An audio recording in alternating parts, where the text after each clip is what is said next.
Armada Book 1 Chapter 8 The Reception Part 6. It's show time again. Taylor, beam our holograms in front of them, Roden said. Andrew and Ellie moved behind Roden and they can see the leaders in front of them. As usual, they were shot at.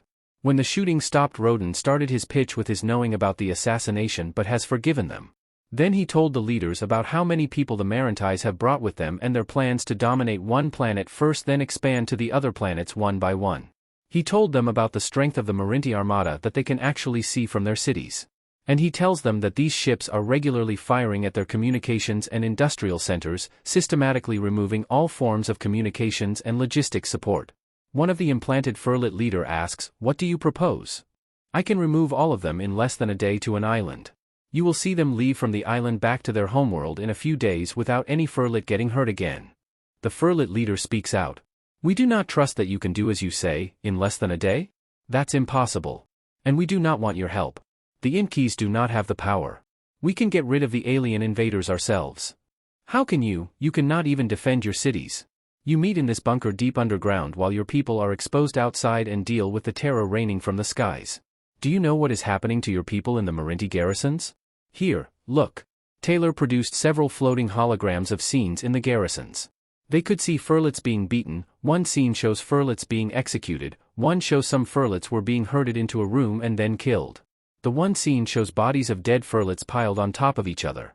All your large weapons have been taken by the Marantais. You have lost all your ships. You have nothing to fight them with.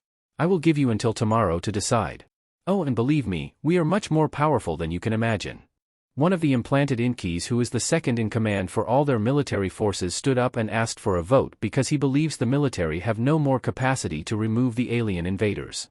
"All our ships have been destroyed, our ground troops are powerless against bombardment from space. All our communication satellites are gone, almost all our communication structures on the ground have been destroyed, and our terrestrial aircrafts have been shot from space. We can only defend ourselves with small arms. We cannot win. We have been broadcasting this meeting to all your people and to the other planets as well, and whatever you decide, they will know about it. Oh, and the Marantais are also watching this meeting so they know what is coming to them," Roden said. The leader stood up again and said, "We will vote now. Who will accept the offer? Please raise your hand." Only 3 hands were raised out of 12. "See. We have voted and we do not need your help. We will give you until tomorrow to decide nonetheless." The leader said, "Leave us, Inkee, your kind makes us puke." Their hologram disappeared. "So much for that. Now let's go meet with the Marinti leader," Roden said. "Wait, Taylor, Ellie, send another probe to the Marinti meeting. We can broadcast this meeting to the people as well," Andrew said. "Yes, General Man," Taylor said, and beamed their hologram on the bridge of the Armada commander. "Greetings, Roti Hot, we come in peace," Roden's hologram says. The Marantais suddenly started shooting at Roden and Andrew's holograms. "We came here to ask you to remove all your men on the ground, release all your prisoners, board your ships and go home. Promise us you will never come back to this galaxy unless under peaceful reasons," Roden said. "You must be crazy. Show us your ships and we will blast you from the skies," Hadar said. "We will give you until tomorrow?" Roden said. Roden's and Andrew's crew spent the whole day tagging all the armory pieces and studying how to remove the armaments efficiently. "Olive, have you studied the Marinti ship systems already?" Andrew asked. "Yes, Andrew, all our ships now have an understanding of how they operate." "Why?" "We intend to designate a third of their ships that will take them back to their home world. Can you program their navigation to only do just that and not go anywhere else?" Andrew asked. "Yes, that means no manual operations. But they can simply destroy some of the conduits and disable the ship altogether. What if we put some Inkees to pilot the ships? Lock the bridge and the hallway so there is no access by the Marantais. Then have a few of our ship escort them back," Roden added. "Can our people secure the conduits, seal the halls and the panels shut so that none can be accessed?" Andrew asked. "Yes, we can secure some of them. If they find a way to destroy other conduits for other systems, then the ship is inoperable and they could drift in space. We cannot secure all the systems," Olive explained. "Then we'll deal with that when they start getting nearer to the conduits, we'll just beam them out of the area," Roden said. "Or we can tow them. We remove the ship engines, leave the life support systems intact, remove their weapons and tow them. It would then be a shorter trip," Andrew said, and Roden nodded.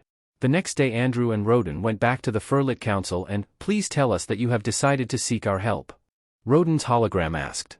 The Inky implant stood up again and explained that there is no other alternative. The council leader told them that the vote is final. I understand your mistrust. The whole Furlet world has now seen you reject our offer to help and doubt that we can do what we say we will do. So I decided to remove them today and move them to an island so you can see their helplessness. Roden said. Roden and Andrew appeared on the Marinti ships and, "Good day Roti Hadar, we come to ask your decision to leave this planet." "Are you stupid Inky? We do not bow to words. Tell the ships to open fire on the targets based on the schedule."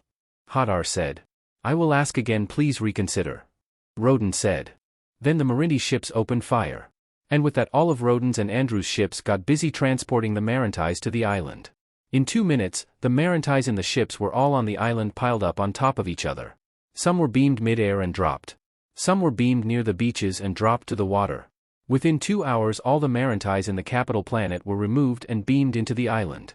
2 of the ships kept firing and Roger quickly fired several plasma salvos from deep space that destroyed the 2 ships.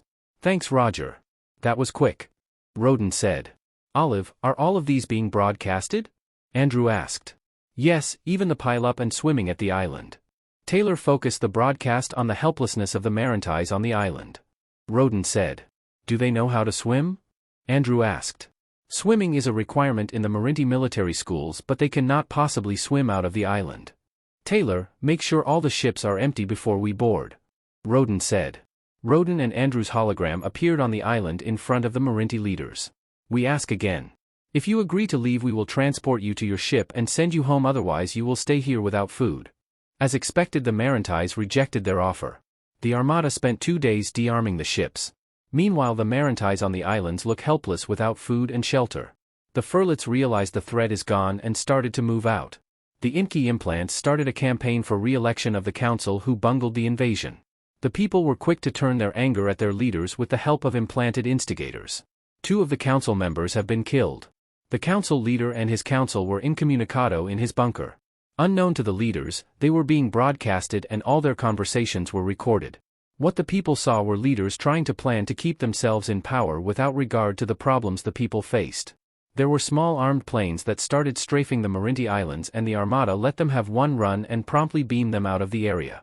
Then there were ships trying to invade the islands, and again they were promptly beamed off. Roden and Andrew appeared in front of the council again. "We have de-armed all of the Marinti ships and are giving you 400 of their 900 or so ships so you can rebuild with the help of the other planets.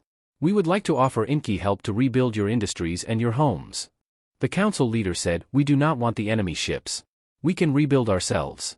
Just the same, I will give the ships to your people in 2 days. Also please note that all of your actions are being broadcast to your people so they know how you rejected our help and now the ships." Roden said. On the 3rd day, Roden and Andrew appeared in front of the Marintis again and, "Tomorrow we will transport all of you to 300 of your ships where there's food waiting for all of you. The ships will go back to your home world." Roden said. Again they were rejected. "Just the same, we will remove your commanders and hold them in your ship's prison cells. Now for all those who want to go home, move yourselves to the center of the island, and those who want to stay, move nearer to the beaches." Roden added. "You know Roden, I think we should just beam those who chose to stay to a planet where they can scrounge for food and then leave them. Then we'll ask the Emperor to bring them home later." On the 4th day, the Furlets were more angry at the leaders who have not shown themselves even if they know the people can see them through the broadcast. By now the Inky implants successfully called for an interim council composed of like-minded military and civilian leaders. They called for the old council members to resign and be tried in court. The military council leaders have accepted the ships from the Inkys and started to use them to go to the other planets for help. By late afternoon, all the Furlets can see was that some of the Marintis on the island has started to disappear, and the broadcast focus on the scene inside the ships where the Marintis look crowded. They can see them hungrily eating since they have not eaten for several days. The broadcast showed Inky and Max in the bridge of the ships that would be towing the Marinti ships. Less than half of the Marintis did not want to leave, so they were beamed to one planet and left there. Before the ships left, the Marinti commanders were beamed from the ship brigs to the holding planet. On the 5th day, Roden appeared in a broadcast seen by all the Furlets in all the planets. He started with the assassination attempt again, and how the leaders miscalculated the Inky power, and he ended up by proposing full integration to the Inky society for all Furlets through a long process. He will send his ambassadors to hammer out an agreement to start trade and culture. He also promised to protect the Furlet galaxy against any alien invader. He stated that he will visit the new council tomorrow. The broadcast ended with the showing of the ships leaving the galaxy. That was a good speech, Roden. Andrew said. Thanks, Andrew. Come, let's have some brandy.